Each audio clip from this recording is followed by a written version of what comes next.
Class असीं शुरू की हुई है जी तुहाडी नवीं दिस अद्धी बुक, जिस विचों असीं कर रहे हैं जी तुहाडे पहले कवि भाई वीर सिंह जी नूं।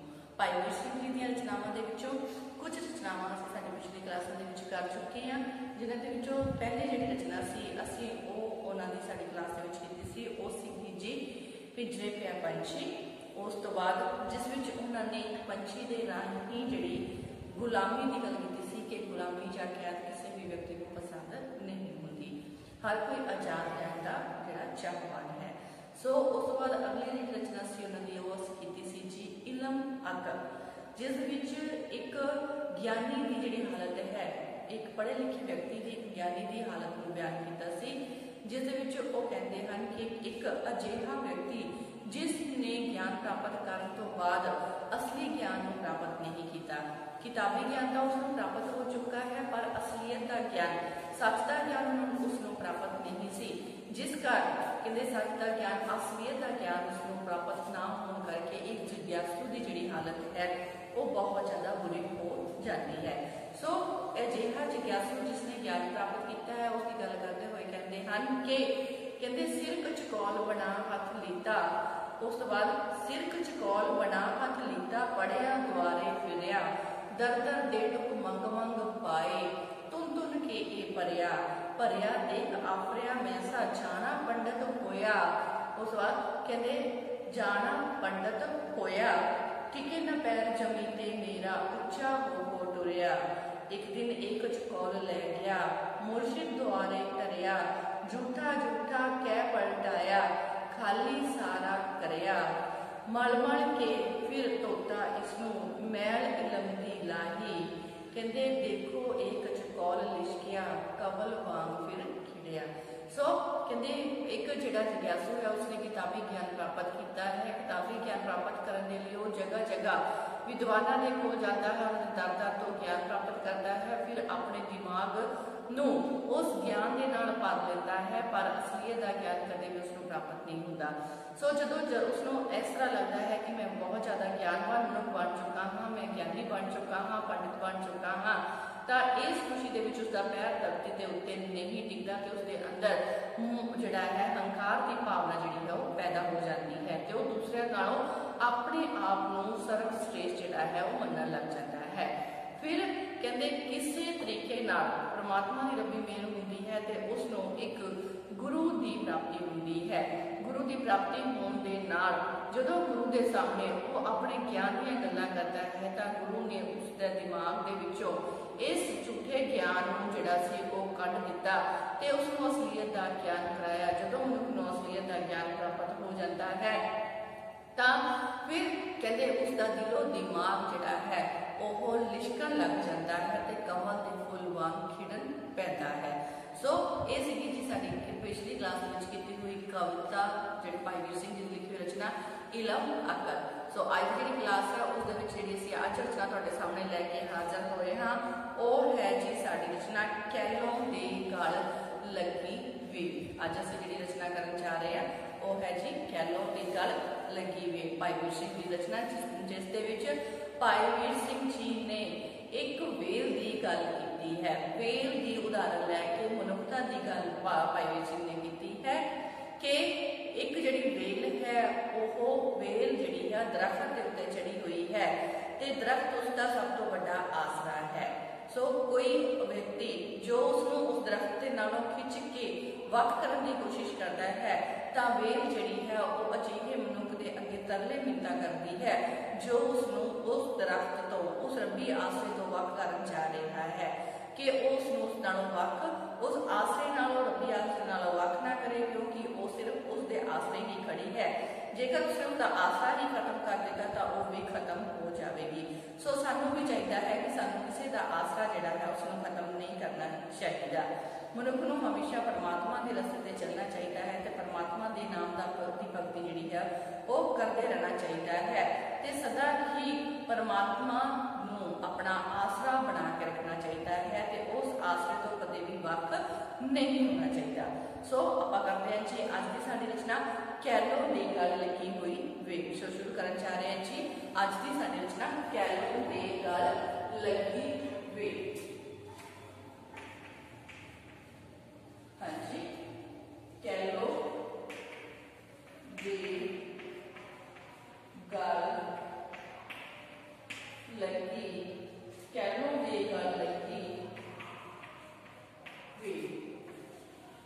कैलो दे गल लगी वेल दे विच जिहड़ी वेल है वो की कहती है, कहती हाय ना तरीक सानू, हाय ना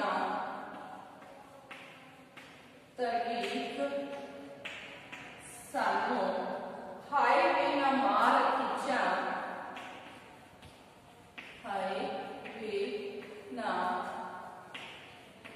मार खिंचा, हाय ना तरीक सानू, हाय वे ना मार खिंचा, हाय ना विछोड़ गल लगे हम पापिया, हाय ना विछोड़, हाय ना विछोड़ गल लगे हम पापिया, लगे हम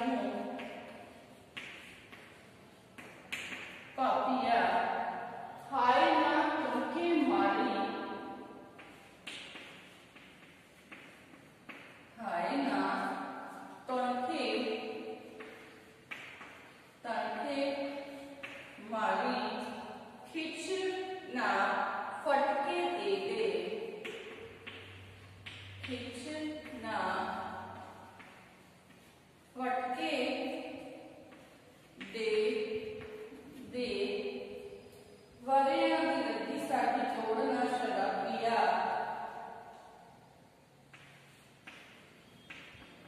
वरियां दी लगी, वरियां दी लगी साडी तोड़ ना शराबिया, वरियां दी लगी साडी तोड़ ना शराबिया। सो ये हैगा जी साडी कैलो दे गल लगी हुई वेल जिहड़ी है उसका पहला पैरा आपां करन जा रहे हैं, जो कैलो दे गल लगी हुई वेल। सो पहला आपां इहदा प्रसंग करांगे जी कि ये काव्य टोटा साडी नवें दिस हद्दे बुक दे विच दर्ज भाई वीर सिंह जी की लिखी हुई कविता कैलो दे गल लगी वेल दे विचों लिया गया है। इस कविता दे विच कवि ने कैलो दे गल लगी हुई वेल नूं केंद्री चिन्ह वजों स्थापित करते हुए संसार दे कठोर अते अन्यायपूर्ण रवैये प्रति साडा जिहड़ा ध्यान है वो दिवाउण दी कोशिश कीती है। रवैये प्रति भावुक अते तीखण जिहड़े प्रतिक्रम नूं साडे सामने रखिया है कि मनुख दा जिहड़ा सुभाव है वो भावुक है ते पर संसार जो कि किते एक इयाली दे बराबर है जो कि दूसरियां दा आसरा खत्म करन दे लई लग्या रहिंदा है।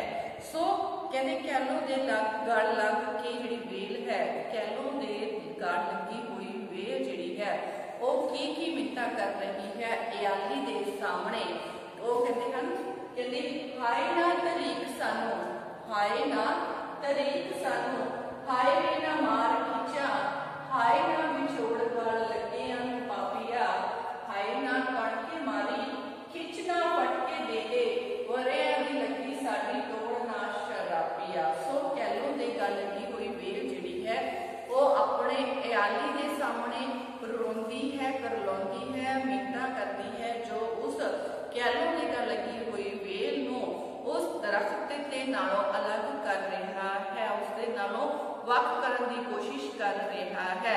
सो उसनूं कहंदी है कि तू मैनू हे इयाली, तू मैनू इस दरख्त ते नालों धू के तरीक धू के जिहड़ा है अलग ना कर, हाय ना तरीक सानू, हाय वे ना मार खिंचा, तू मैनू इस दरख्त नालों धू के खिंचा मार के अलग करने की कोशिश कर रही है, तू इस तरह ना कर, हाय ना विछोड़ गल लगियां नूं पापिया, तेनू सानू दोनां नूं आपस दे विच गल लगियां नूं विछोड़ना नहीं चाहिए, तेरे पाप कदे भी नहीं कमाउणा चाहिए। हाय ना कटके मारी, तू मैनू टुनके मार खिंच के पटके दे के खिंचा मार रहा है, टुनके मार के मैनू मेरे आसरे मैनू इस दरख्त दे नाल वख करने की कोशिश कर रहा है, तेनू ये नहीं करना चाहिए। तेनू साडी वरियां तो साडी प्रीत जो कि बहुत बड़े पहला तो लगी है। कहते तैनूं साडी लगी हुई वरियां तो लगी हुई इस प्रीत नूं तोड़ना नहीं चाहिए। तेनू तोड़ के किसी भी शराब का भागी नहीं बनना चाहिए। कहते तू सानू एक दूसरे नालों वख करके पाप का भागी बन रहा है, सो तेन इस तरह नहीं करना चाहिए। प्रेमी तो अपने प्रीतम के आसरे ते ही जीवन गुजारते हैं, उन्होंने सदा अपने प्रीतम का ही आसरा रहता है। सो उन्होंने अपने प्रीतम तो बिना उन्होंने शरीर के विच जरा जिन्नी भी जिहड़ी जान है वो नहीं रहती। वो एक दूसरे के सहारे ही जिउंदे हैं, एक दूसरे के सहारे ही खड़े रहते हैं। सो इस करके कहते जदों उन्होंने एक दूजे तो परे वख कर दिता जाता है, अलग कर दिता जाता है, तो वो मर जाते हैं, खत्म हो जाते हैं। सो इस करके कि याली तेनों उन्होंने दोनों प्रेमियों नूं विछोड़न का पाप नहीं कमाना चाहिए। इस पाप नूं करके तेनों शराब का भागी कदे भी नहीं बनना चाहिए। सो वेल है वो अपने इयाली के सामने मिन्नतां करती है कि वो अजिहा पाप ना करके शराब का भागी जिहड़ा है वो ना बने। सो हुण आपां चलदे हां जी अगे अगे की गल कर रही है जी वेल है। कहंदी हाय ना बलुंदरी वे, हाय ना बलुंदरी वे, सुट्टी ना उतार होए। हाय ना बलुंदरी वे, सुट्टी ना उतार होए। होए मतलब जमीन पे। हाय वे ना बलुंदरी वे, बलुंदरी जड़ा है, बलुंदरी का मतलब है जी कि चोट ना पहुंचाए, चोट ना पहुंचाना। सो कहते हाय ना बलुंदरी वे, सुट्टी ना उतार होए। सज्जन गल, सज्जन गलो, सज्जन गलो टुटियां हो जासा,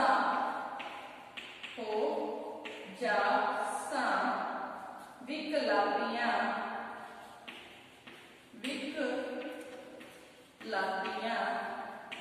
सज्जन गलों टुटियां हो जासा विकलापियां।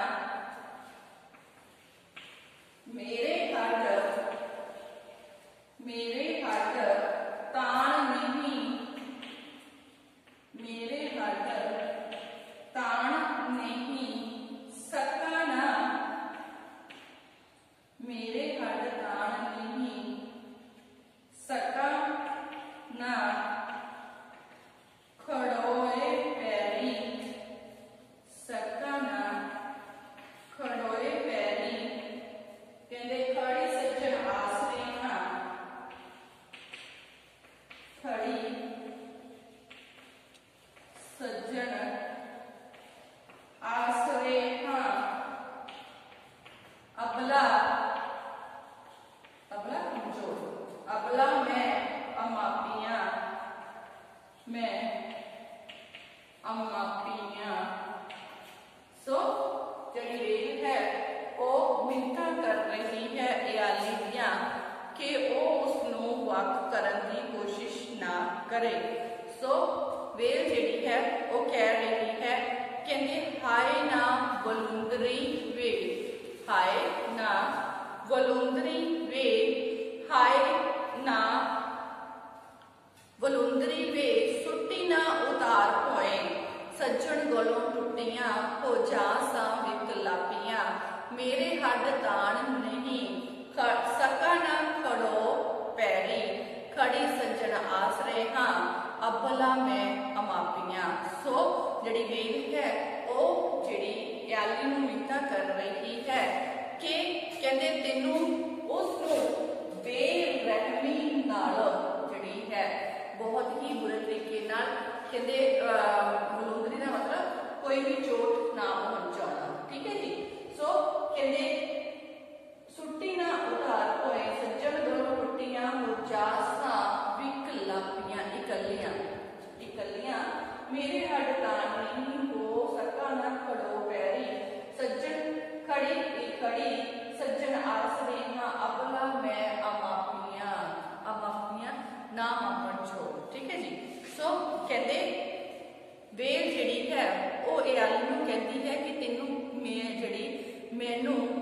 अपने सज्जन प्रीतम नालों बेरहमी नाल जिहड़ा वख करके मैनू चोट नहीं पहुंचानी चाहिए। ये इयाली तू मैनू मेरे प्रीतम जिहड़े नालों जो कि एक दरख्त है, बेल का जिहड़ा प्रीतम है वो दरख्त है।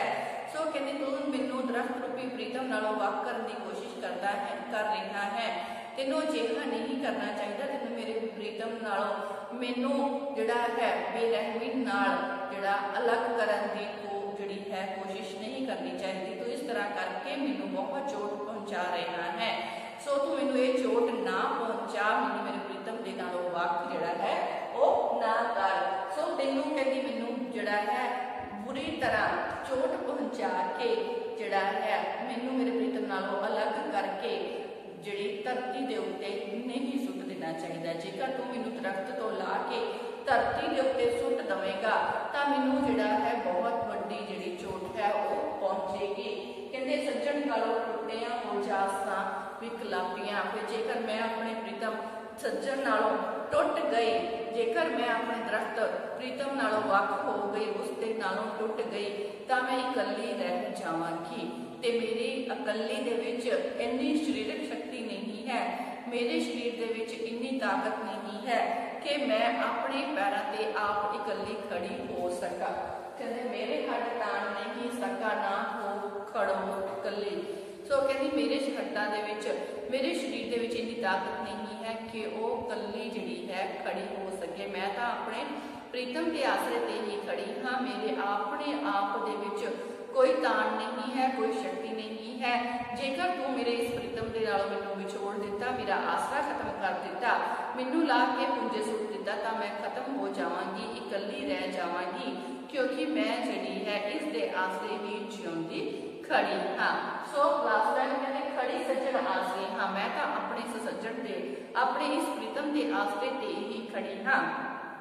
जेकर तू मैनू इस आसरे दे नालों वख कर दिता, मैं एक कमजोर जिहड़ी जीव आत्मा वाली हाँ, मेरी स्थिति कमजोर है। सो जेकर तू मैनू इस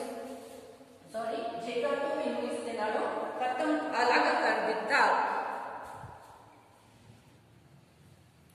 सो वे कहती है कि जेकर तू मैनू मेरे प्रीतम दे नालों वख कर दिता, मेरा आसरा ही खत्म कर दिता ते मैं जो कि अबला कमजोर औरत हाँ, तो कहते फिर मैं खत्म हो जावांगी, मैं उस आसरे तो बगैर खड़ी नहीं हो सकती। सो मेरा जेकर तू आसरा ही खत्म कर दिता तो इस आसरे तो बाद मैं भी खत्म हो जावांगी। सो तेनू इस आसरा नहीं करना चाहिए। सो हुण आपां चलदे हां जी साडे अगले पैरे दे वल। अगले पैरे दे विच जिहड़ी कविता है वो की जिहड़ी है अपने इयाली नूं कहण दी कोशिश कर रही है। सो चलदे हां जी साडे अगले पैरे। सो अगे चलदे हां जी अगले पैरे वल। कहंदे प्यारे ना विछोड़िए वे, मिले ना नखेड़िए वे, आसरे ना तोड़िए वे, एवें पाड़िए ना जोड़ियां, फसल वेख खींचिए ना, अड कर रीझिए ना, एक होइयां जिंदा दियां हुंदियां नैनों कौड़ियां कौड़ियां। सो जिहड़ा कवि है वो कहते हैं कि सानू प्यारिਆਂ ਨੂੰ कदे भी विछोड़ना नहीं चाहिए। एक दूजे की गल वाले जिहड़े प्रीतम ਹਨ ਉਹਨਾਂ ਨੂੰ आपस ਦੇ ਵਿੱਚ ਜਿਹੜੇ प्रेमी ਹਨ ਉਹਨਾਂ ਨੂੰ आपस ਦੇ ਵਿੱਚ ਵਿਛੋੜਨਾ नहीं चाहिए, ਉਹਨਾਂ ਨੂੰ एक दूजे ਤੋਂ दूर नहीं करना चाहिए। मिले ना नखेड़िए वे, आपस ਦੇ ਵਿੱਚ ਮਿਲਿਆ ਹੋਇਆਂ ਨੂੰ कदे भी ਜਿਹੜਾ है वो वख नहीं करना चाहिए। आसरे ना तोड़िए वे, सानू कदे भी किसी का आसरा जिहड़ा है वो खत्म नहीं करना चाहिए। वे एवें पाड़िए ना जोड़ियां ते जोड़ियां दे विच आपस दे विच कोई भी तकरार कोई भी पाड़ जिहड़ा आपस दे विच नहीं पाउणा चाहिए। फसल वेख खींचिए ना, सानू किसी के मिलाप नूं वेख के खिंचना नहीं चाहिए। अड कर रीझिए ना, ते अजिहे मिलाप दे विच मिलियां होईयां जोड़ियां नूं अड करके खुश नहीं होना चाहिए। सो एक हुंदियां होईयां जिंदा दियां आपस दे विच जो जिंदा जो प्रेमी जिहड़े हन जो अपने प्रीतम दे नाल इकमिक हो चुके हैं, जिस तरह जिहड़ी बेल ते दरख्त जिहड़ा है वो आपस दे विच इकमिक हो चुके हैं। सो कहते अजिहियां फिर जोड़ियां दी कोई गिनतियां नहीं हो सकदियां। सो एक होईयां जिंदा दियां जिहड़ियां अजिहियां फिर जिंदा हन, जिहड़ियां अपने प्रीतम दे नाल इक हो चुकियां हन, ਅਜਿਹੀਆਂ ਫਿਰ ਜਿੰਦਾਂ ਦੀਆਂ ਕੋਈ ਵੀ ਗਿਣਤੀ ਜਿਹੜੀ ਹੈ ਉਹ ਨਹੀਂ ਹੋ ਸਕਦੀ। ਸੋ ਸਾਨੂੰ ਜਿਹੜਾ ਹੈ ਕਿਸੇ ਨੂੰ ਵਿਛੋੜਨਾ ਨਹੀਂ ਚਾਹੀਦਾ, ਕਿਸੇ ਨੂੰ ਅਲੱਗ ਨਹੀਂ ਕਰਨਾ ਚਾਹੀਦਾ, ਕਿਸੇ ਨੂੰ ਤੋੜਨਾ ਨਹੀਂ ਚਾਹੀਦਾ, ਕਿਸੇ ਦੇ ਵਿੱਚ ਪਾੜਾ ਨਹੀਂ ਹੋਣਾ ਚਾਹੀਦਾ। ਸੋ ਕਹਿੰਦੇ ਜਿਨ੍ਹਾਂ ਦਾ ਆਪਣੇ ਪ੍ਰੀਤਮ ਦੇ ਨਾਲ ਮਿਲਾਪ ਹੋ ਚੁੱਕਿਆ ਹੈ ਉਹਨਾਂ ਨੂੰ ਵੇਖ ਕੇ ਖਿਜਣਾ ਨਹੀਂ ਚਾਹੀਦਾ ਤੇ ਜਿਹੜਾ ਹੈ ਉਹਨਾਂ ਨੂੰ ਆਪਸ ਵਿੱਚੋਂ ਤੋੜ ਕੇ ਅਲੱਗ ਕਰਕੇ ਆਪ ਵੀ ਖੁਸ਼ ਨਹੀਂ ਹੋਣਾ ਚਾਹੀਦਾ, ਕਿਉਂਕਿ ਅਜਿਹੀਆਂ ਜੋੜੀਆਂ ਅਜਿਹੀਆਂ ਜਿੰਦਾਂ ਜਿਹੜੀਆਂ ਆਪਣੇ ਪ੍ਰੀਤਮ ਦੇ ਨਾਲ ਇੱਕ ਹੋ ਗਈਆਂ ਹਨ ਉਹਨਾਂ ਦੀਆਂ ਫਿਰ ਕੋਈ ਗਿਣਤੀਆਂ ਨਹੀਂ ਹੋ ਸਕਦੀਆਂ।